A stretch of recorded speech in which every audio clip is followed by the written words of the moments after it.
Welcome to the Architecture of Vulnerability. This video explores how economic scarcity creates the conditions for authoritarianism and why radical community care is the essential structural antidote.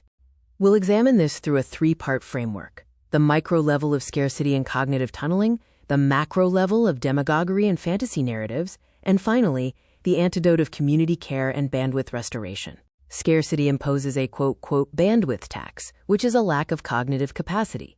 Like an overstuffed suitcase, this resource drain is equivalent to losing 10 to 14 IQ points, inhibiting long-term planning and complex analysis. This scarcity mindset forces, quote, cognitive tunneling, a neural shift. The brain prioritizes immediate survival. The orbitofrontal cortex surges, while the dorsolateral prefrontal cortex, responsible for executive control, drops off. We focus on the pressing threat, losing the broader societal picture.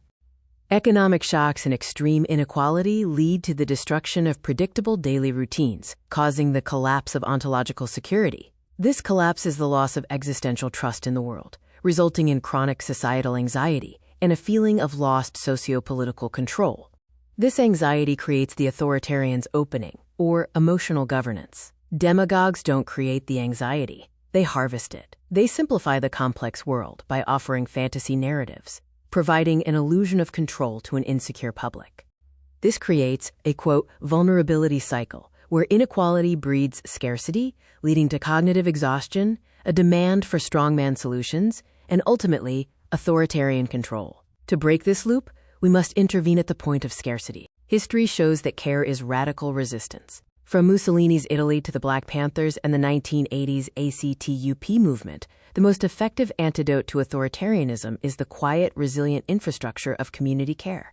Mutual aid is distinct from charity. It meets survival needs outside of top-down systems, mobilizes people to understand why resources are lacking, and solves problems through collective, highly participatory action.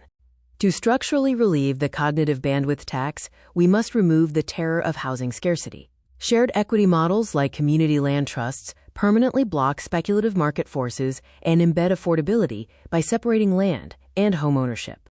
Shared equity models provide the architecture of stability. Unlike conventional low-income ownership, they offer pooled community risk, nonprofit stewardship, pre-foreclosure counseling, and democratic board governance. They free up individual cognitive space by holding the risk collectively. Centralizing care generates collective efficacy, built on mutual trust and a willingness to intervene. This shared framework helps communities view crises as solvable, temporary aberrations rather than inevitable failures, thus immunizing against demagogic panic.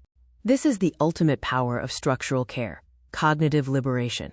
By capping rent and sharing resources, you escape the desperation trap. This restores goal-directed choice and executive control, allowing you to reclaim the bandwidth needed for civic deliberation. The result is a quote-quote virtuous cycle of resilience. True democratic resilience is built not on arguing facts, but on aggressively removing the conditions of scarcity that make the demagogue's fantasy appealing in the first place. A thriving community is the fundamental cognitive and structural defense against tyranny. Consider what you can do this week to centralize care and build resilience against despair.